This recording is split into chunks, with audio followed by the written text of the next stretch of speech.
All right, hey, it's Adam from the Instep.com. You're with the first modern deck tech, and I'm playing Zoo. Big surprise as the Naya player.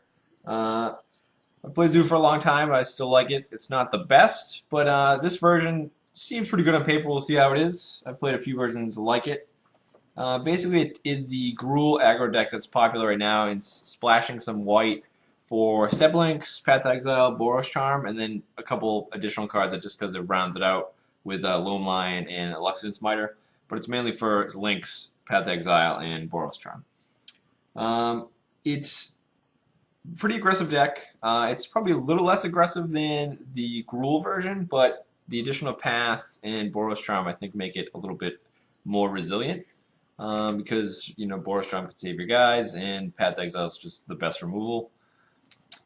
So it's very one drop and two drop heavy. I mean, it's like one drops and two drops is all these cards. So it's very aggressive in the early turns. The high end, if you want to call it high end, is Luxon Smiter and Gore Clan Rampager. This is basically just to get through opposing Tarmogoyfs, other big walls, anything that's basically in the way that would normally either trade or slow you down. You Rampager, get it out of the way, and continue on. You'll notice there's no Lightning Helix. Lightning Helix was a card I had in here for a long time, and it's very good, but it basically takes away from the creature count, and the creatures right now are pretty good. I think it's worth the life loss just to have the 4 damage on Boros Charm. You're going to close games out a little bit faster without Helix and with Boros Charm instead. And then the tricks on Boros Charm is worth the upgrade there. So like we're gonna end up having a low life total basically just because of our deck. It's really bloody. The mana base is pretty bloody. Not as bad as 5-color Zoo, but you do run 12 shocks. I mean, 12 fetches and 6 shocks. 1, 2, 3, 4, 5 shocks. The insane amount of fetch lands is basically because of Step Links. Like he just wants fetches every turn, and if you can, and you start swinging for 4 right away with him, and you can keep a constant flow going, he'll win you the game by yourself. Um, the fetch lands, the best fetch land is Arid Mesa, as is traditional with Zoo. Gets all of your shock lands and gets your two of your 3 basics. The only real action land we have in the deck is one of Treetop Village. It's a 21 land deck. It could be 20. I'm going to try that out. Maybe 20. 21 maybe with 2 treetops is the next test. So we'll try it out. We'll see how we do. We'll be back with the sideboard. All right, we're back here with the sideboard for Zoo. Basically, we have a little smattering of stuff for problematic matchups. We have some artifact hate because it's good against robots, birthing pod, and eggs.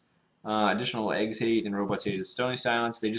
Eggs cannot beat Stony Silence on board, so they have to have their bounce spell or be able to counter it, which is very low numbers in their sideboard. So you can get this down turn 2. It's gonna buy you so much time. And your deck's fast, so that should be plenty of time. And then you have basically this for Scapeshift and Tron in some numbers. These always come in against Tron. Some come in against Scapeshift, not as much. Scapeshift is better here. Basically, we like Molten Rain more than Sowing Salt in this deck because you're an aggressive deck and you want to do damage, you want to close the game out fast. So Molten Rain, while not nearly as good as Sowing Salt, is one turn faster, and it does an additional 2 damage. So it's like almost like a pseudo burn spell in and of itself. And then we have this for Splinter Twin, in addition to this, and kind of this for the Restoration Angel, Kiki Jiki Birthing Pod deck, and obviously not good against the other pod decks, but that particular deck it's fine against. And then we have Relic against any of the graveyard decks. The